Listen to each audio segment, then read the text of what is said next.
Welcome to the GSMC Car Podcast, the show that takes you on a journey to the automotive world.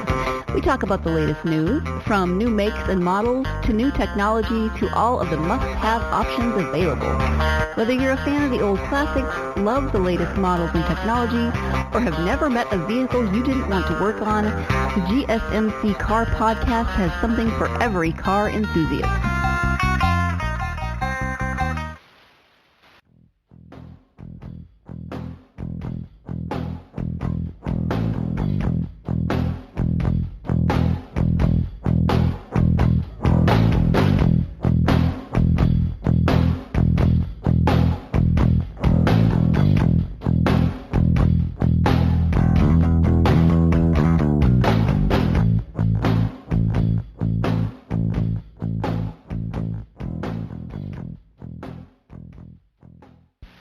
Welcome to the GSMC Car Podcast, brought to you by the GSMC Podcast Network. I'm your host, David Lucy Mabel. Okay, today, folks, we are going to be discussing something that has recently come up in my life. Not necessarily in my life, as in this is something that is happening to me, but something that I have been thinking about recently as far as different car manufacturers go. It is a trend that I have noticed, and I'm sure many car enthusiasts out there have noticed as well. And it is the lack of enthusiast vehicles that we have in the market. Not to say that car brands have stopped making enthusiast vehicles. It's not to say that.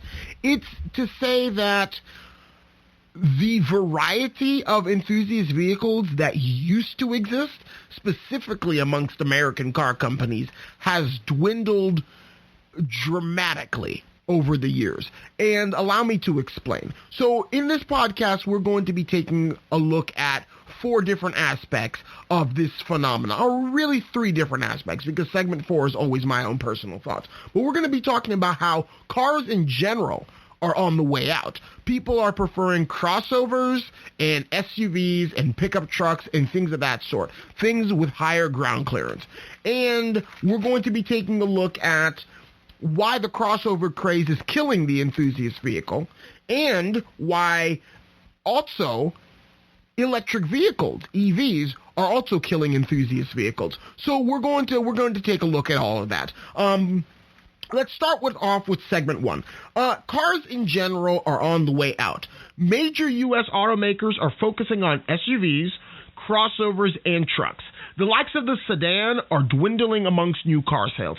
And you know what? This makes me sad, because I never understood exactly why people are just shying away from sedans, are just shying away from cars.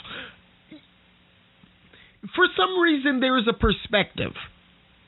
There's a perspective that the higher up a car is, the safer it feels.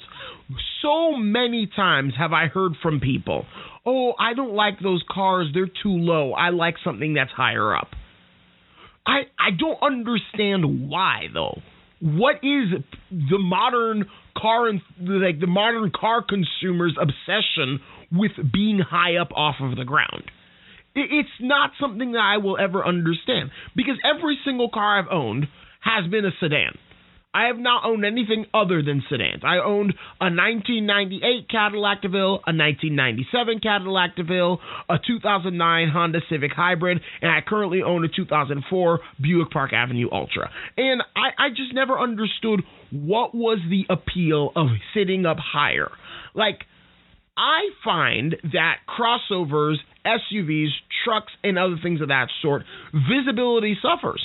Because there are lots of blind spots. Like, you're higher up off of the ground, so you can't exactly see what's in front of you because you're so high up. You can't really see what's on the ground in front of you. And the same thing is, you can't see what's on the ground on the side. You can't really see what's on the ground because you're so high up off of the ground. And I just don't like that feeling. I don't like the feeling of being connected to the road, but I like the feeling of being able to see the road. And when you're in a higher up vehicle, you can see over other cars. You can see in front of you, but you can't really see what's immediately around you as far as the cars go. And that's something that I personally, as a car consumer, as a driver, I just don't care for that feeling. I've driven SUVs. My dad had a 2004 Nissan Armada. I drove that for 3 months while my Cadillac was broken down in high school. I've driven my girlfriend's 2006 Honda Pilot. I currently drive a 2018 or a 2019 Chevy Colorado for work. But, like, I just don't get the appeal of not being able to see what is immediately around you.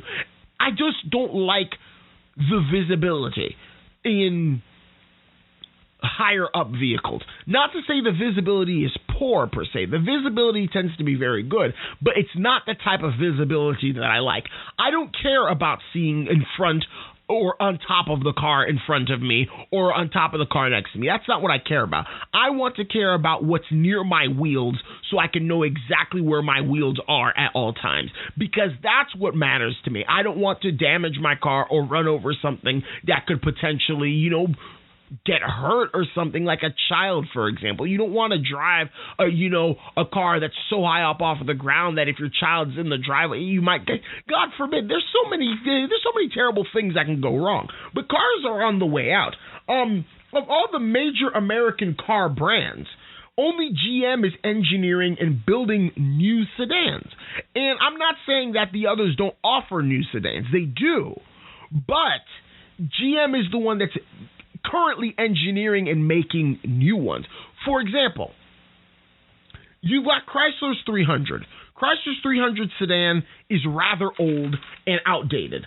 And so is the Dodge Charger. That platform has been around for probably 10, 15 years now. They've just been milking the same thing.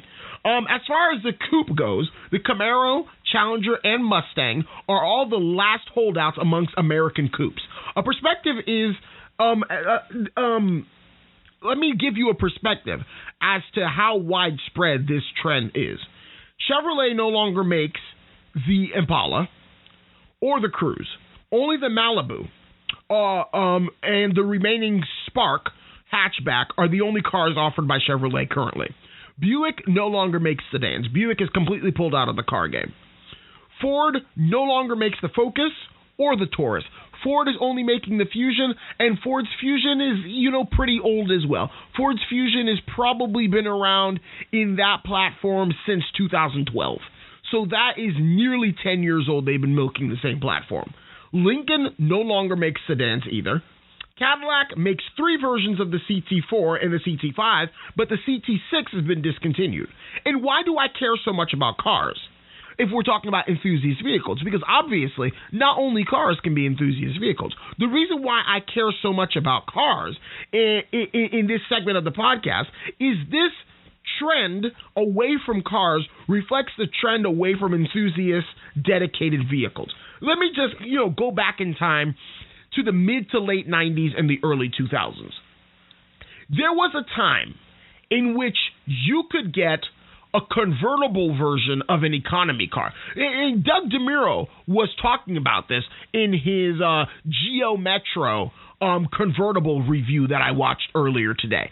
And the thing is, I was like, you know what? Yeah, there was a time that you can get a convertible Geo Metro, a convertible Chevy Cavalier, a convertible Volkswagen Cabrio. Well, the Volkswagen Cabrio was a convertible, hence the name.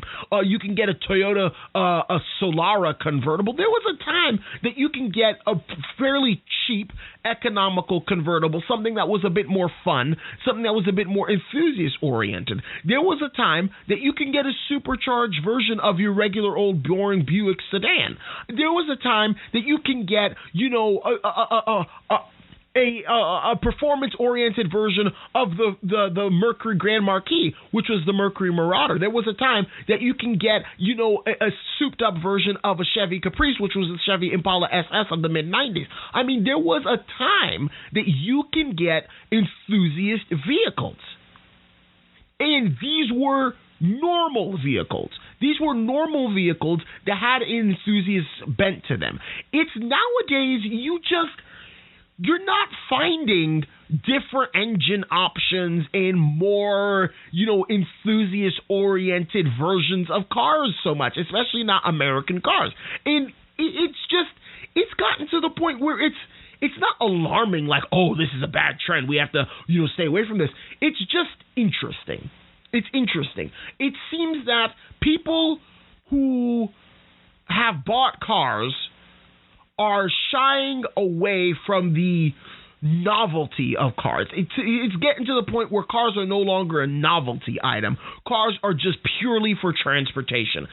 For much of the car's history, there have always been commuter cars that are purely for transportation, and there have always been cars that were more of a novelty, that were like, oh, this is a cool special edition of this car, even though the car is fairly normal, but it's like, oh, it's special to have a special edition of this car. People actually bought it when it was a limited edition because it was a novelty item. It's like, you could say, oh, I've got a Modern Warfare 3 edition of my Jeep, that's cool. Or I've got the Buick Park Avenue Ultra, not just the regular Buick Park Avenue. I could say I've got a Cadillac, DeVille Concours instead of the regular DeVille. But nowadays, it's like, with the crossover game and everything, nobody's freaking out. It's like, oh, I've got a Nissan Rogue, but it's a special edition of the Nissan Rogue. I don't even know if they make a special edition. And even if they do, the special edition, there's probably hundreds of thousands of them. I mean, it's not special. It's not special. Nothing has really been done to, I guess, make the car enthusiast, make the car enthusiast be attracted to another vehicle. It's all the same foolishness. It's just crossover after crossover after crossover after crossover after crossover. It's not interesting anymore. It's not as diverse as it used to be. Everybody's really consolidating into one type of vehicle, and they're trying to get a do-it-all vehicle, which is not necessarily bad as far as practicality goes, but as far as the enthusiast mindset goes, that's terrible. Because there was a time that you can get a sedan in a full-size, mid-size, or entry-level sedan, or you can get a personal luxury coupe, or you can get a convertible, or you can get a station wagon, or you can get something else, or you could get this, or you can get that, or you can get a hatchback. Nowadays, when it comes to manufacturers, all your choice really is a crossover. Like, I was looking at the Buick dealership a few months ago when my car was at the dealership for them to try to figure out what on earth was wrong with it. And they were like trying to get me to buy a new Buick. And I said to myself, I was like, I wouldn't buy any of these things, even if they were the last cars on earth. I mean, they are just so boring with no personality. They all look the same. It's not like there was some special edition, like, oh, this is the cool one, or there was a higher performance version. Nah, it was just a field full of Buick Encores, Buick Enclaves, and Buick Envisions. Nothing was special about any of them. All of them were made in China. Nothing was cool. Nothing was special. It's just a crossover. And the reason why it's gotten to this point is because the crossover is pretty much the culmination of practicality in a vehicle. I mean, I have never cared much for a car that could do everything. I've always cared much for a car that was practical for my own lifestyle, but never for a car that did everything. For example, I never cared much for sports cars. I never cared much for coupes. I never cared much for other things that were not as practical. I always wanted a sedan or a station wagon. But I never cared much for off-road prowess or anything of that sort. I was like, I live in Florida. I live in Southwest Florida. Our roads are decent. We don't have to go off-roading. It's not like we live in the middle of the country in Tennessee or Kentucky or something. I mean, like, we live in a developed area with good roads. I don't need a a crossover. I don't need an SUV. I don't need a truck that has some sort of off-road prowess in case if I were to get myself stuck in a situation. I live in Cape Coral, for crying out loud. Why do I need a truck over here? It's not like I'm going over, I have to drive on a dirt road to get to my house, or, the dirt road gets muddy sometimes and I need 4x4 capabilities. Nah, man. I live in a place, all the roads are paved. I could handle a front-wheel drive car, and my front-wheel drive car is perfect for most situations over here. I mean, it's just, people are buying crossovers versus things like station wagons, even though a crossover is just a lifted station wagon when you really look at it. It's like people don't need crossovers, trucks, or SUVs in most cases. People are buying them just because they want them. Want them for what reason? Because it makes them feel good about themselves. That's really what it boils down to. It makes them feel good about themselves. There was a time in which an enthusiast vehicle made someone feel good about themselves. Nowadays, it's a crossover. I mean, it just doesn't make much sense to me. I never quite understood why people gravitated towards crossovers so much, especially when everybody and their cousin has one. It's not interesting. It's not interesting. I don't hate crossovers. That's not what I'm saying, but I just don't get it. I don't get it. What was wrong with a sedan? What was wrong with a coupe? What was wrong with a station wagon? What's wrong with any of those things? Why is everybody so hell-bent on buying a crossover? I just don't understand. I just don't get it. I don't find them attractive. I don't find them, any more practical than a station wagon. And they're just, I don't know, it's like a cop-out. It's a cop-out. Somebody's going to get a car. Oh, yeah, I got a crossover. Like, okay. Like, you're just being basic. Like, okay, whatever. Yeah, you got a crossover. Like, I don't care. Like, tell me something interesting. Like, oh, I got a Cadillac CT4V. I'm like, that's interesting. Why a crossover, though? Nobody cares if you bought a crossover. Everybody has a crossover. Tell me that you bought something interesting. Tell me that you bought a station wagon. Don't tell me that you bought a crossover. People are celebrating when people buy, a crossover. Like, yeah, she got a cool car. Oh, this is nice. It's a crossover, all right? It's not as good as an actual SUV, and it's not as good as a car. It's somewhere in between. It's like one of those things, it does a little bit of everything, but it doesn't do anything particularly well. That's how a crossover is. Some people may hate me. Some people may say, you're too much of a traditionalist. You need to, see the modern times, see the world for what it is, blah, blah, blah, quit living in the past. It's not that I'm living in the past. I'm just seeing it for what it is.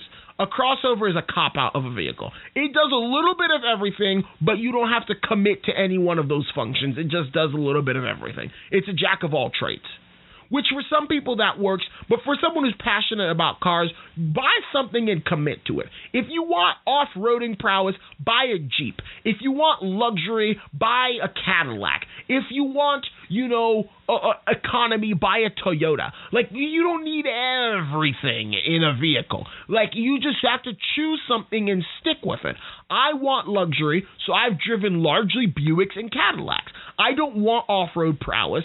I don't want economy. I don't want that. I want luxury, which is the reason why I bought the cars that I bought. I committed to it. Are there reasons why, one shouldn't own an aging luxury car? Absolutely. But I've committed to it, and I'm sticking with it, through hell and high water. Whatever happens, happens. I drive a Buick. It has an air suspension in the back. The air suspension is currently not functioning. It just comes with owning a 18-year-old luxury car. It just happens. Like, I am not afraid to admit that, hey, is the 18-year-old luxury car the most practical vehicle on the road? No. Is it the most reliable vehicle on the road? Mine's been very reliable. But largely, luxury cars tend to break after a while because there's just lots of things in them. But what's important is that I have committed to it instead of just buying your regular basic white girl crossover. I mean, those people haven't committed to anything. They're shifty. They're like, oh, I don't know what I want. I guess I'll just get a crossover because that's what everybody else is getting. Make up your mind. Do something interesting for once. don't have, don't have like, yes, crossover, this is what I'm going to do, blah, blah, blah. No, that's not, nobody cares. Nobody cares. But anyways, I've ranted too much about crossovers, and I haven't even gotten to the section about crossovers. So please stay tuned for the next segment of this podcast, and we'll see you after the break.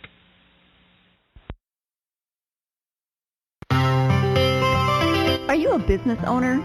Someone interested in the latest news that might affect your business? Then check out the GSMC Business News Podcast, a show dedicated to keeping you up to date on all things concerning business, technology, and the stock market. Get a head start on the day as we keep you updated on the latest goings-on Wall Street, money, jobs, and technology. The GSMC Business News Podcast has you covered.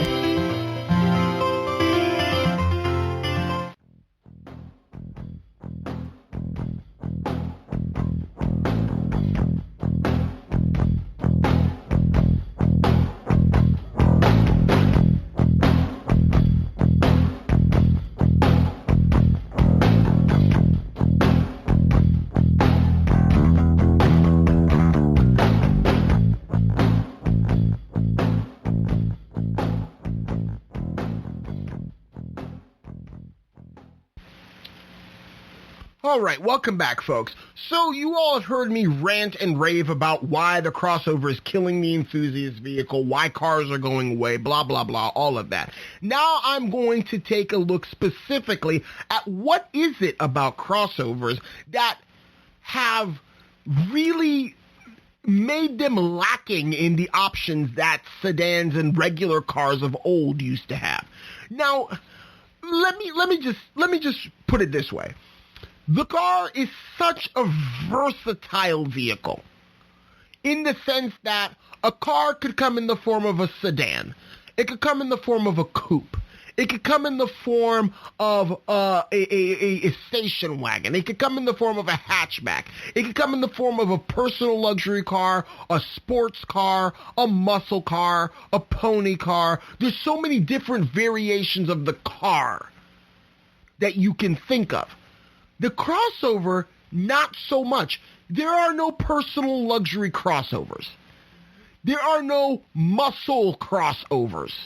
There are no sports crossovers. I mean, Porsche has been doing a pretty good job as far as the sports crossover game goes, but that's about anybody else that I can really think of. Maybe BMW, maybe Mercedes-Benz. But then again, those are all European luxury brands. Those are all European cars that have managed to stuff performance into minivans. So like that's not even relevant to what I'm trying to look at here. There's not nearly as much as you could do with a crossover that you could have done with a car. Here's the problem with crossovers.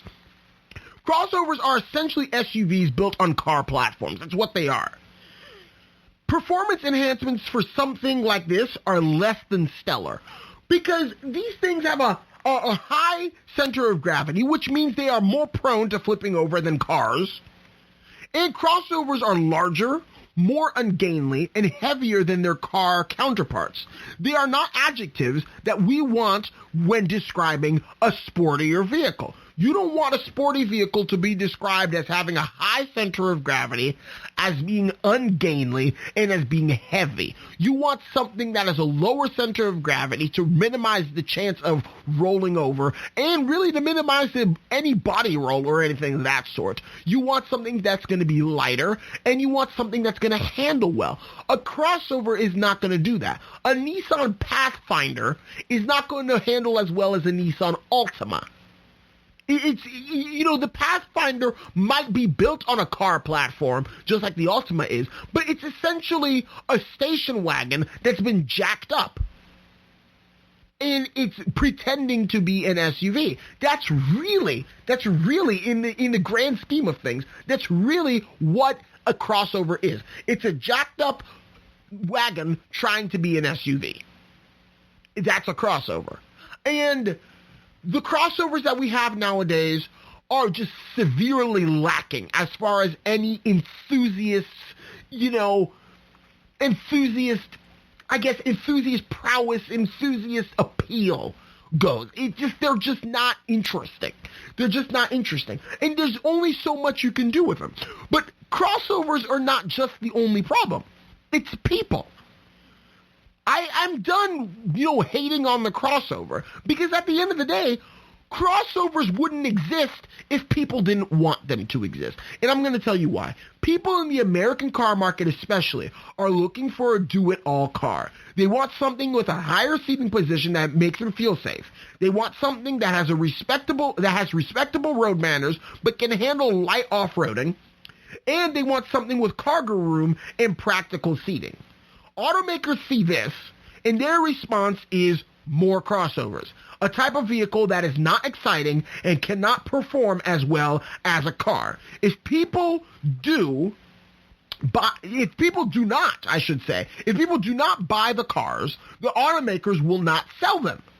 Automakers are concerned above all else with making money. Crossovers bring them money, not enthusiast cars.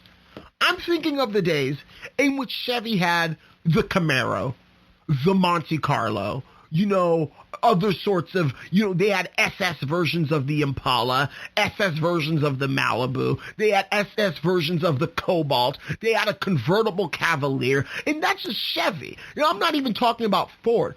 Ford, like the Focus RS, the Fiesta ST, the Focus ST, those special crossovers that, those hot hatches, they don't even make them anymore. I was shocked when I looked at the Ford website and I realized, oh my gosh, you can't get a Focus ST anymore. You can't get a Fiesta ST anymore. You can't. They don't exist. Only the ones that exist are the ones that were used versions. The used versions that have already sold, that you can no longer, configure one and make it your own and buy it new from the dealership anymore. You just can't do that. They don't make them anymore.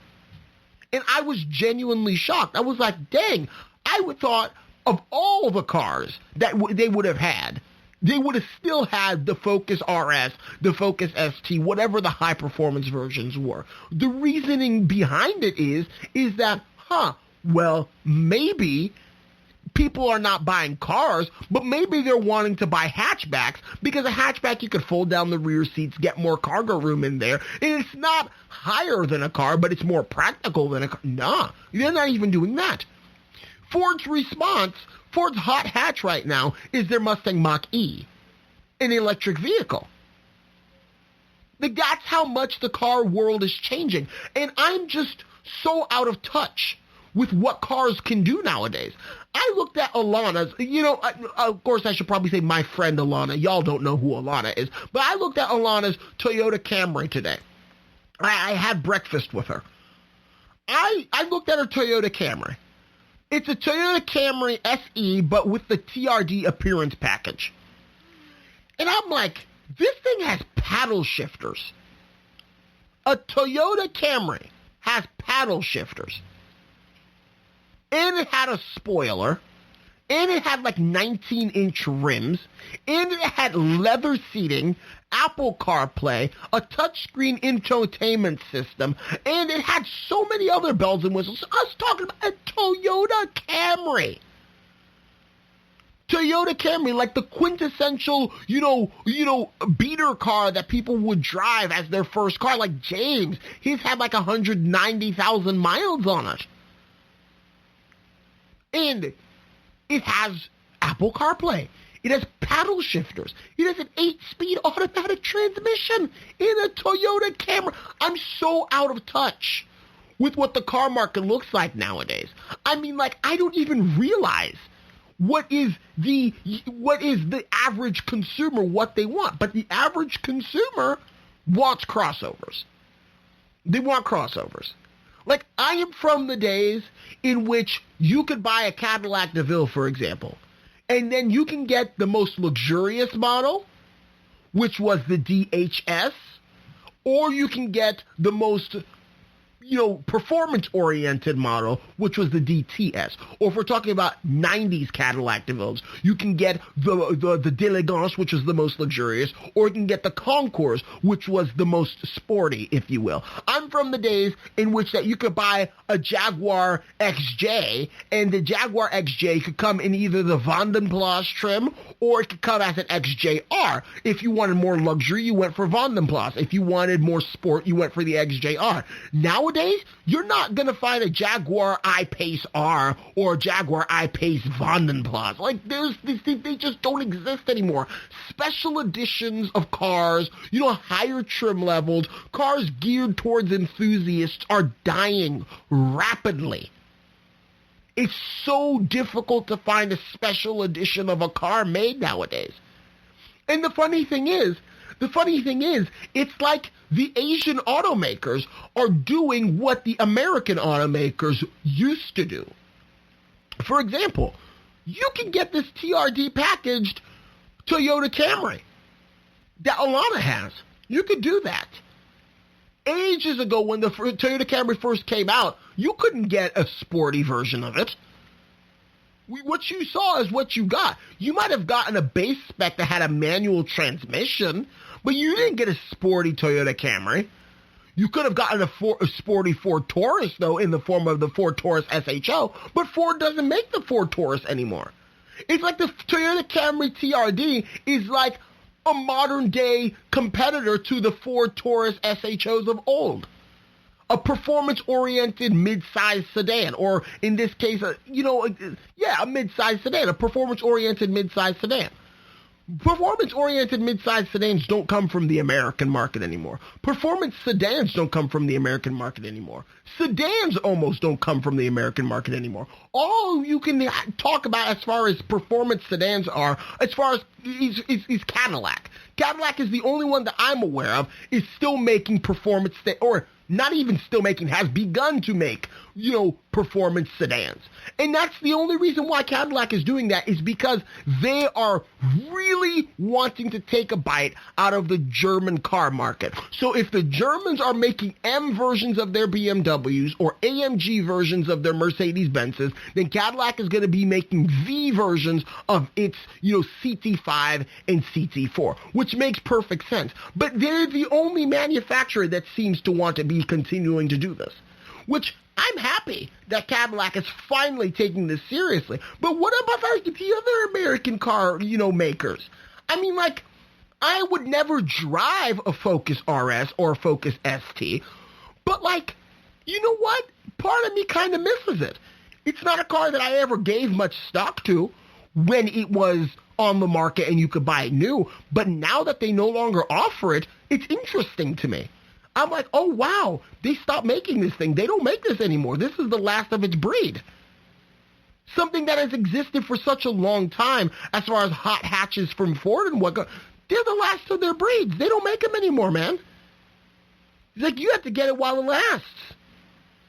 It's just not something that I ever foresaw happening. But people are so hell-bent on crossovers, you're not going to get an Explorer ST, or you might, I don't know, but it's not going to be nearly as good as a Focus ST because it's a large, ungainly crossover SUV. It's not meant for performance. It's not meant for tearing up the track. It's not meant for taking corners at speed on the back roads. It's just meant to make people feel better about themselves. The crossover is a vehicle that is meant to make people feel good about themselves. It's not meant to be the most, performance-oriented vehicle, the best vehicle or anything. No. A crossover exists to make you feel better about yourself. That's it. So that's my rant on crossovers and really what people are doing to the American car market. For example, before I go into segment 3. Let's talk about the Chevy Ss. The Chevy Ss was a rebadged Holden Commodore, I believe, from Australia.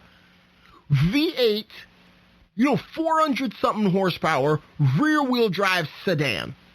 Like something that should, for all intents and purposes, sell like hotcakes. It barely sold. It is so rare to find a Chevy Ss these days. And not only that, they no longer offer it. Do you know why? Because every time a manufacturer comes out with an enthusiast vehicle, the car market screws them over. They come out with something as awesome as that, and the consumer's like, nah, we don't want that. We want the Chevy Equinox.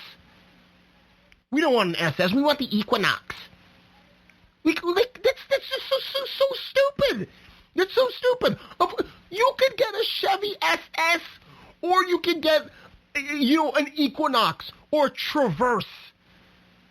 You're going to get the Traverse versus an SS. Why? It's not like you have 7 children to be hauling around, in which your Traverse couldn't haul that many people anyway. Like, the average American family has 2 children. It's a mom, a pop, and 2 kids. You could perfectly fit them into a Chevy SS for the same price that you would buy a brand new, Chevy Traverse these days. Why? Why? Because people are just, I think they're just dumb. But people are just not interested in enthusiast vehicles anymore. Like way back in the 60s, Ford Galaxie 500, which is the performance version of the Ford Galaxie, people bought those.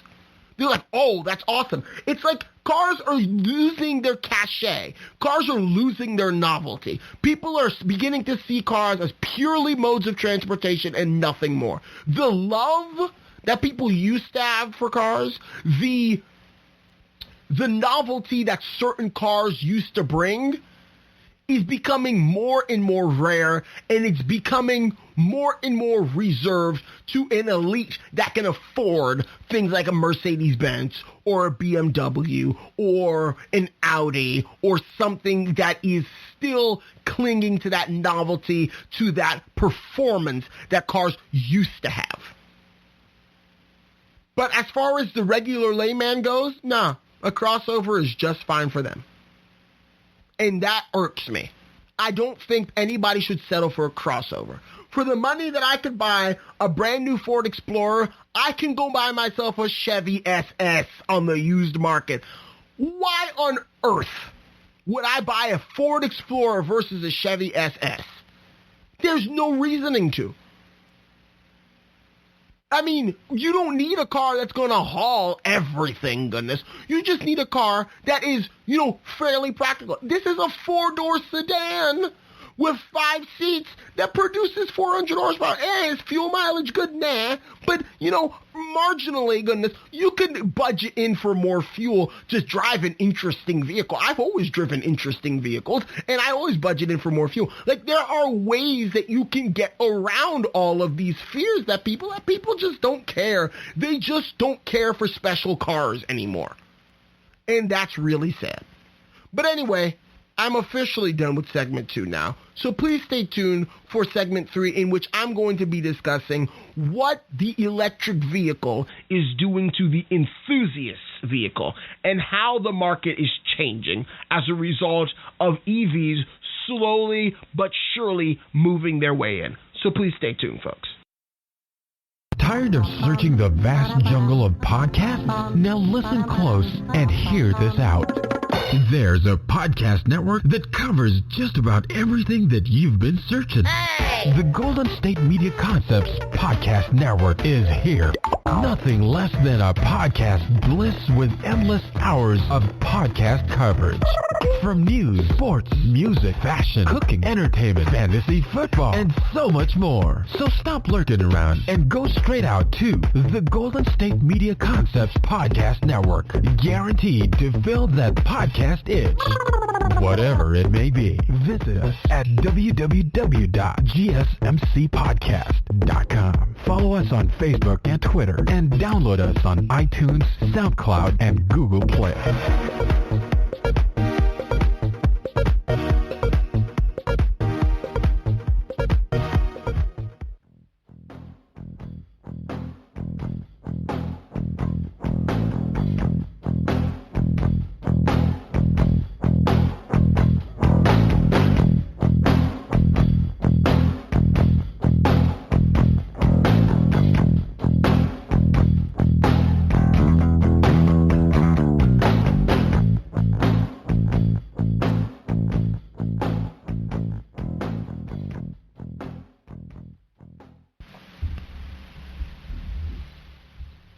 Okay, welcome back, folks. So in segment 1, we discussed exactly why cars were going away in general and what that meant for enthusiast vehicles. And in segment 2, we discussed why exactly the crossover is to blame and why exactly people who buy crossovers are to blame, because the manufacturers of the cars are going to have no incentive to continue to provide these cars unless people buy them.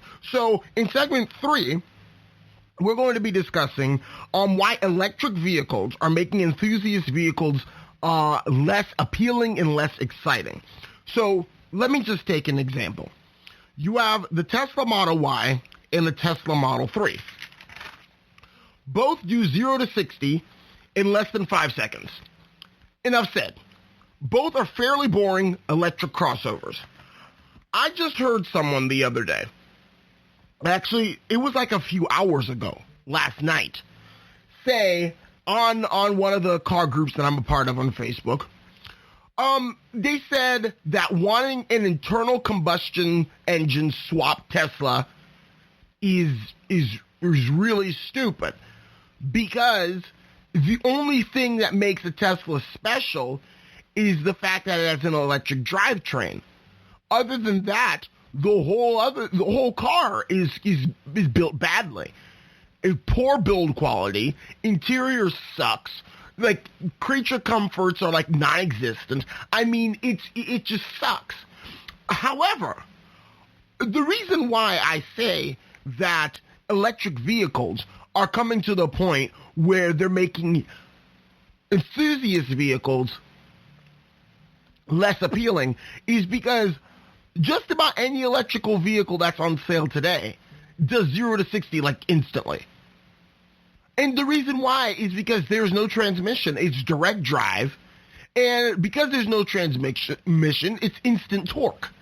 So you don't have to wait for the transmission to go through gears and to kick up or to kick down to make better use of the engine power, blah, blah, blah. No, you just press the accelerator pedal and it just goes.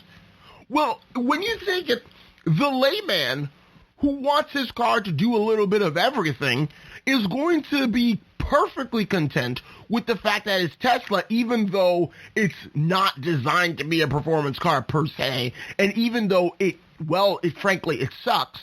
But, it does 0 to 60 in like 4 seconds, so that's good enough for me. It's again, with people wanting their cars to be able to do everything, instead of being a dedicated machine that does one thing really well. They want them to do everything, perhaps very mediocre, but at least they do everything. So, get this.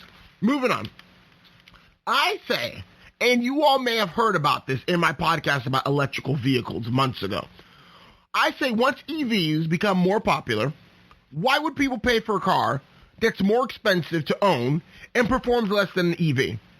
The days of large displacement, naturally aspirated, powerful engines are coming to an end. Nobody out there is driving a V8 crossover with tons of horsepower unless you're driving a performance-spec European car.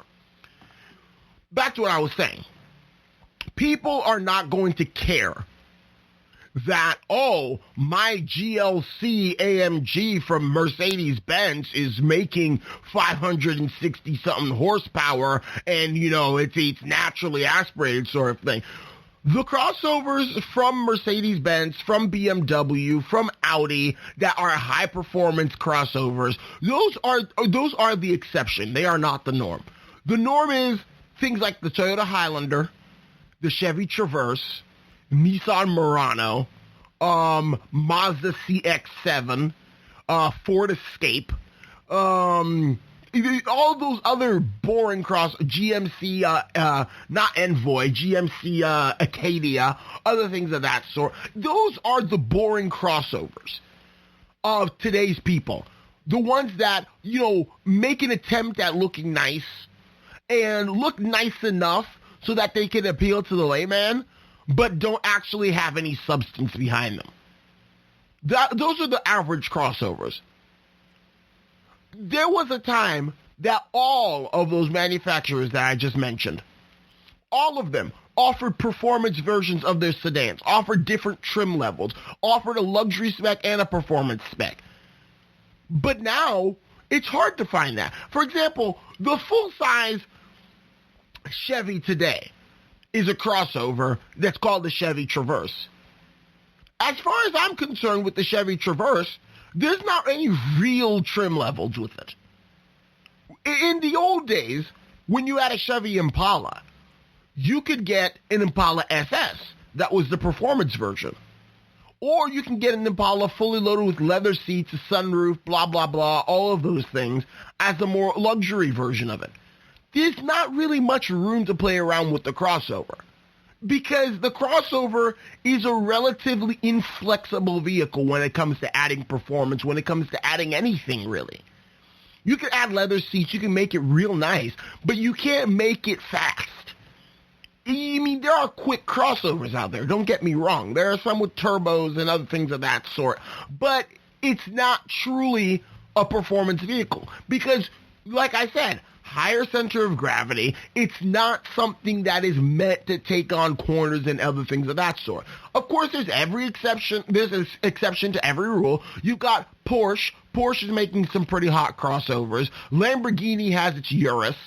But other than Porsche and Lamborghini, I can't think of anybody else who's making any crossovers that are like, oh my gosh, these are so awesome. These could replace the sedans the sedans of old. No. The crossovers are just a bad thing. They're a bad thing for car enthusiasts. And now that you're getting electric crossovers are the peak one-man show. They're a one-man band. They do just about everything. They don't use fuel. They have instant torque on account that they're electric. Plenty of cargo room. Plenty of room for passengers. They have the high seating position that people like. And they can handle some light off-road duty while still having respectable road manners. That's it. Those are the vehicles that I predict will take over the world. Electric crossovers and electric trucks. Because it's getting to the point where now people are seeing that these vehicles like the Mustang Mach-E. The Mustang Mach-E, for an enthusiast, is absolutely stupid. They took the good name of the Mustang and they soiled it by applying some egg-shaped crossover body to it and giving it an electric drivetrain. Why not just create an electric version of the Mustang? Nobody would have griped about that. But no. They took an electric drivetrain and put it in a crossover that looks like it had, it looks like the child between a Mustang and a Tesla Model 3. Or not a Tesla Model 3, a Tesla Model Y, there. I mean, it bothers me. It bothers me. Because deep down inside, I know that cars like the Mustang Mach-E are going to become very popular. And the Mustang Mach-E is supposed to be, appealing to people who like the Mustang name. It's supposed to appeal to people who are enthusiasts who have driven Mustang. It's not a Mustang. It's not. It just simply isn't. It's something else with a Mustang name.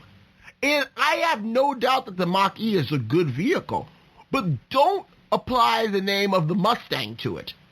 Because it's just a slap in the face to enthusiasts. It's like, enthusiasts, the car that so many of you have loved for the past 60 years, or however long it's been since the Mustang came out, probably 50 years. The car you've loved for the past 50 years, this is what it is now.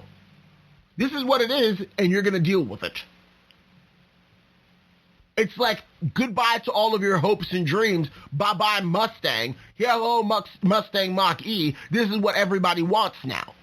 So you don't matter. It's a slap in the face to enthusiasts. It's like, well, let's take the thing that people have loved so much and find a way to ruin it. That's what they did with the Mustang Mach-E. But it's so sad because so many crossovers and so many electric vehicles are pushing cars out of the market. It's like people have become so numb to the fact that cars are special. They've become so numb to special editions of cars that they will go for just about anything these people come up with. I tell you, if they made a Corvette crossover, people would have bought it. And a Corvette crossover to an Enthusiast is sacrilege. A Corvette should never be a crossover. But I tell you, if they made a Corvette crossover, people would buy it. This is why they have tried so hard to keep old brands alive or to make old brands come back to life for the sake of the enthusiast. The Ford Bronco is an enthusiast vehicle. From the very beginning, when they named it Bronco, it was going to be an enthusiast vehicle. Because it's not your regular, boring, everyday crossover. Granted, they have a boring crossover version of the Bronco, which is the Bronco Sport. But even it doesn't look like your regular old boring crossover, even though underneath the skin it is. Those cars are making a comeback. But you're not going to see anybody come back with the Ford Taurus.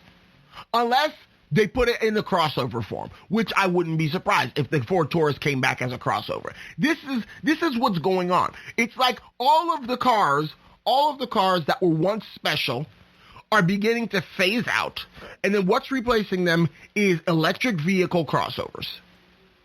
That's what soon will become the entire market. Let's just take a look at Chevy, for example. Because Chevy is the one that I can think of off the top of my head. A long time ago, in the early 2000s, there was a Chevy Impala that was your full-size sedan. There was a Chevy Malibu that was your mid-size sedan. And there was a Chevy Cobalt that was your entry-level subcompact sedan. That's what it was. That was the lineup.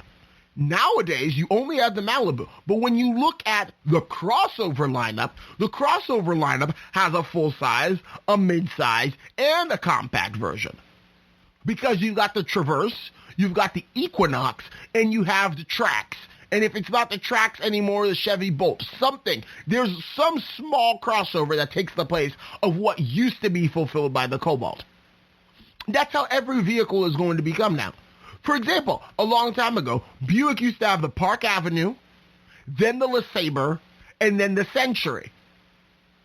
Nowadays, Buick has the Enclave, the Envision, and the Encore. Those are the Buicks, in order of full-size to subcompact, or to compact. Lincoln, a long time ago, used to have the Lincoln Town Car, and then they had the... Oh dear, actually. Lincoln's a bad example for this. Lincoln never had a compact car. They had a mid-size. They had the Lincoln Town Car, which is the full-size, and then they had the Lincoln LS, but the Lincoln LS was short-lived. Okay, that's a bad example. But for example, Cadillac. Cadillac had the DeVille, and then the Seville, and then the Catara. And nowadays, it's the XT6, the XT5, and the XT4.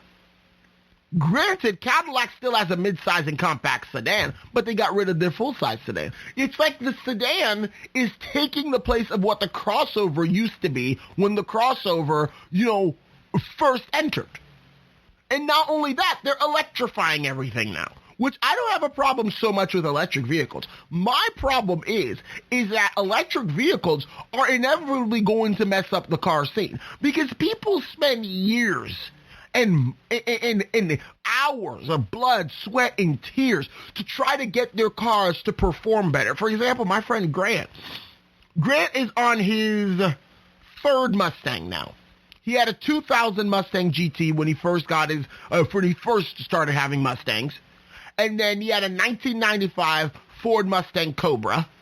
And then now he has a 2014 Ford Mustang GT.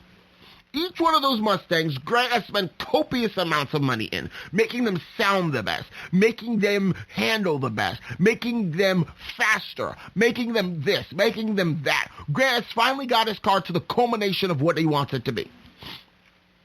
But then, if I go and buy a Tesla Model 3 tomorrow, my car will beat Grant's off the line. It's maybe it's a question of pride. Maybe people shouldn't care about how fast their cars are. But when you're making something from the factory that gets 3-4 seconds, 0 to 60 times, and then you have something that you bought and then you built yourself, you spent your own money, and then someone comes to the drag strip in a Tesla and then just smokes you, it's going to kill drag racing. It's going to kill so many aspects of, the enthusiast car scene. It's like, it's not going to be impressive anymore when someone comes up with a car that they built themselves. And that's what electric vehicles, that's what crossovers, that's what the lack of enthusiasm for vehicles in the American car market is doing. It's creating things like the Tesla Model Y or the Tesla Model X, I should have said. Every time I said Tesla Model 3 before this, I meant Tesla Model X, because the Model Y is a crossover and so is the Model X. They're going to get things like the Tesla Model X that are just going to smoke every single, enthusiast car out there. Your 1,000 horsepower Supra, Tesla Model X is better. Your rear wheel drive Mustang that does like 14 seconds on the drag strip, I don't even know if that's a good time or not. Tesla Model X is better. Your Ferrari, Tesla Model X is better. Like it's getting to the point where it's sad. It's sad. There's a lack of enthusiasm for cars. Everybody and their cousin has a boring crossover, and soon all those people who have a boring crossover now will one day have a boring electric crossover, and then they will be able to beat all the enthusiast cars. I would like to see what happens in enthusiast car culture after electric vehicles take over. Are they going to start strapping bigger batteries into these things to make them go fast? I don't know what they're going to do at that point. Because what else is there left to do? There's not like you can't upgrade your fuel system. You can't add a cold air intake. You can't do any of those things when you have an electric vehicle because, well, it doesn't have any of that stuff to upgrade. So what's going to happen next? So thank you for hearing my thoughts on basically what the electric vehicle and what the crossover are going to do to enthusiast culture. So please stay tuned for segment 4, in which I'm going to give you my own thoughts. Do you work in the world of marketing and advertising? Are you a media buyer or the owner of an agency? Have you been looking for a podcast to help stay on top of all the goings-on of those worlds? The GSMC Marketing News Podcast is dedicated to keeping you up to date on all things concerning marketing and advertising. Get the latest marketing news, from what major businesses have planned for the coming year to the newest trends in advertising, from podcasts, digital and streaming, to the old standbys of radio, television, and billboards. The GSMC Marketing News Podcast has you covered, whether you're a marketing agent or a business trying to expand your brand.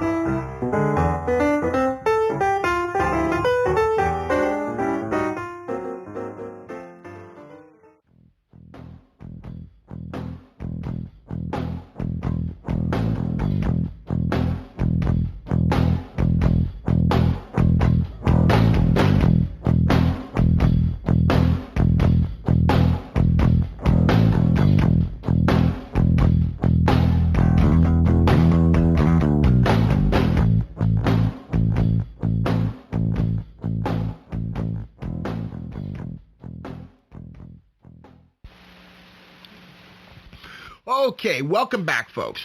So you've heard my rant on electric vehicles and crossovers killing enthusiast cars.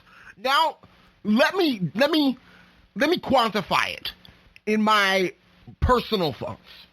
Okay, I come from an era in which most cars had different trim levels.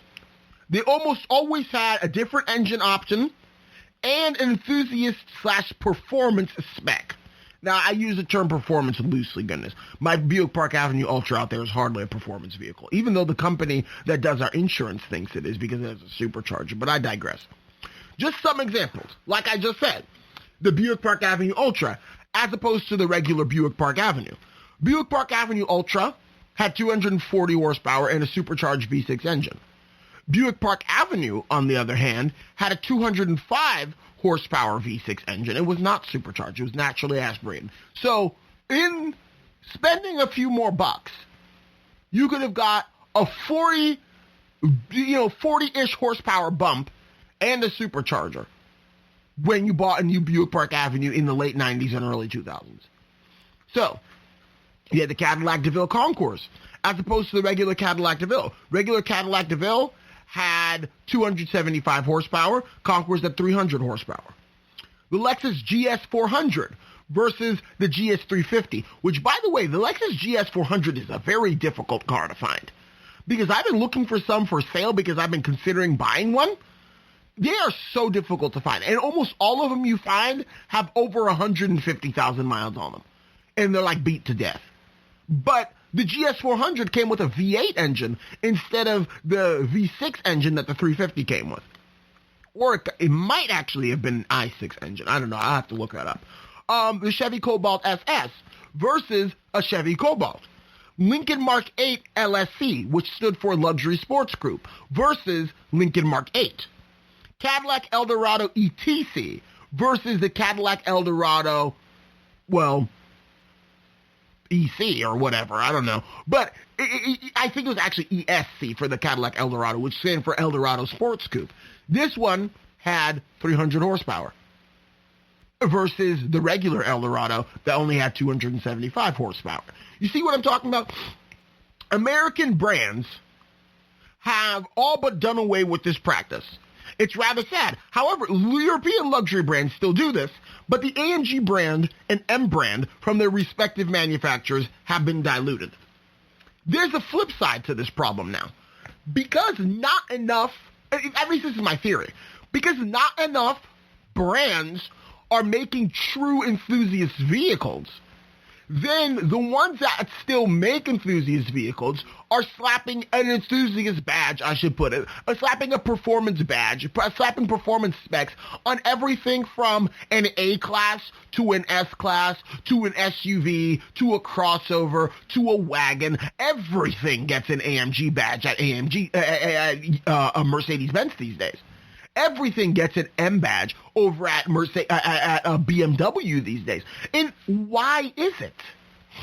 The reason why it's that way, at least I believe, is because not enough car manufacturers are making enthusiast spec vehicles. So they are overcompensating for the lack of enthusiast spec vehicles from other manufacturers by offering so many of them, and so many to the point where, an AMG badge is become commonplace these days. There was a time that an AMG badge used to be so rare. It was so difficult to find an AMG car. It was so difficult to find an M car because these cars were not made in mass quantities. They were made in limited numbers. And not only were they made in limited numbers, they were super expensive.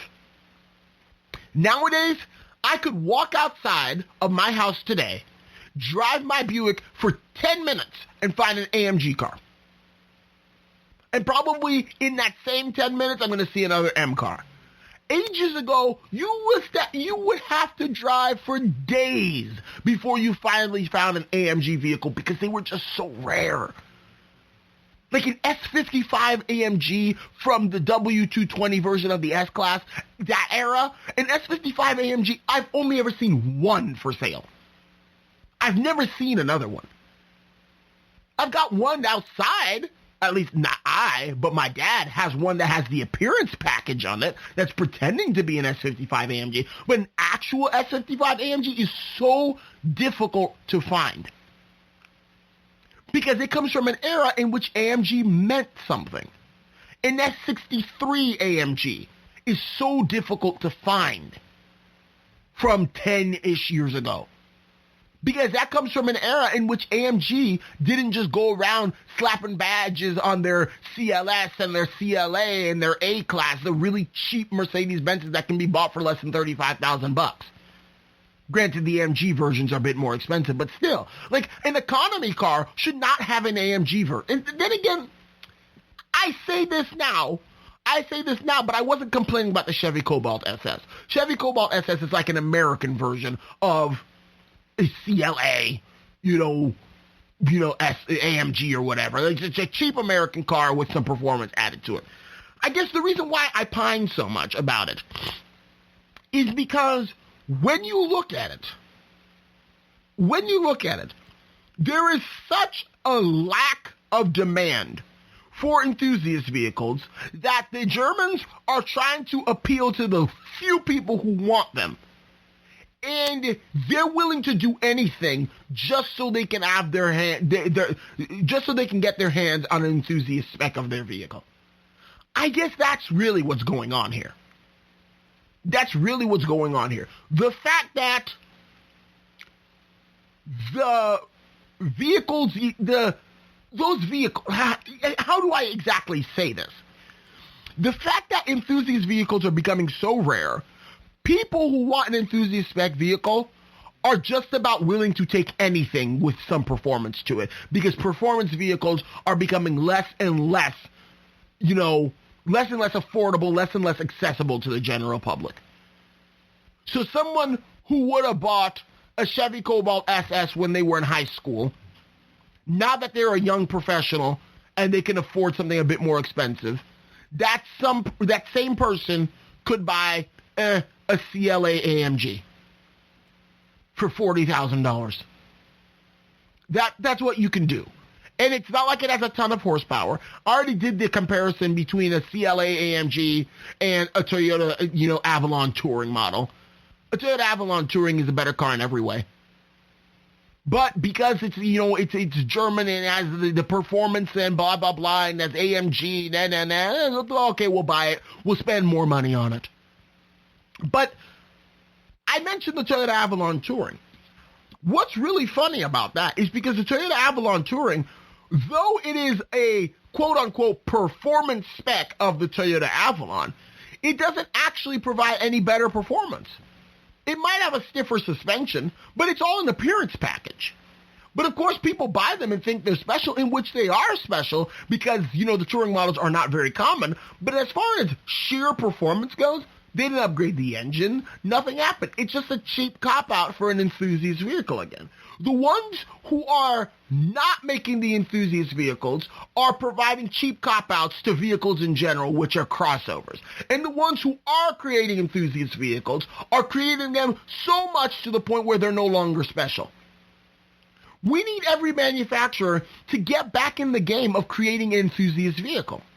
That's what we need. To get back to being competitive. To get back to being, you can get this special edition and we're only going to make 2,500 of it. We need to get back to that. That's what makes cars interesting. That's what, people like me, years later, who buy them, which I'm part of the problem too, because I can't afford to buy them new, which is why they're no longer making them new. I would rather buy them after they've depreciated. But who makes people like me drool over some rare version of, a Chevy Impala that was only made from 2008 to 2009 and only has 3,000 of it made, blah, blah, blah. Those things are not being done anymore. All you get is just a regular old boring crossover with, maybe some trim levels to it. But there's not a performance spec, there's not a luxury spec, there's not a special edition, there's nothing. People are just losing the enthusiasm. The enthusiasm for cars comes these days in fuel mileage, in technology, and in safety features. That's where the enthusiasm comes for cars. Doesn't come in engine size, doesn't come in horsepower, doesn't come for 0 to 60 times, it doesn't do any of that. Because really, almost every car performs decently well these days. You can't get an expensive version of a cheap car anymore. You can't get a cheap version of an expensive car. It is what it is at this point. So there you are. That's my rant on what's happening to enthusiast vehicles. Are they a dying breed? You decide. Or are they evolving into something else? We don't know. I don't know. I think they're a dying breed, but when you all listen, you all make the judgment for yourselves. So thank you so much for tuning into the GSMC Car Podcast, brought to you by the GSMC Podcast Network. I've been your host, David Lucy Mabel. And please follow us on all of our social media pages and all of the different podcast networks. So please stay tuned for the next one, and have a good night. Bye-bye. You've been listening to the GSMC Car Podcast, part of the GSMC Podcast Network. You can find this show and others like it at gsmcpodcast.com. Download our podcasts on Apple Podcasts, Stitcher, SoundCloud, and Google Play. Just type GSMC into your favorite podcast app to find all of the shows from the GSMC Podcast Network. From movies to music, from sports to entertainment, from business news to weird news. Please subscribe to the podcast and follow us on Twitter and Facebook. Thank you, and we hope you've enjoyed today's episode.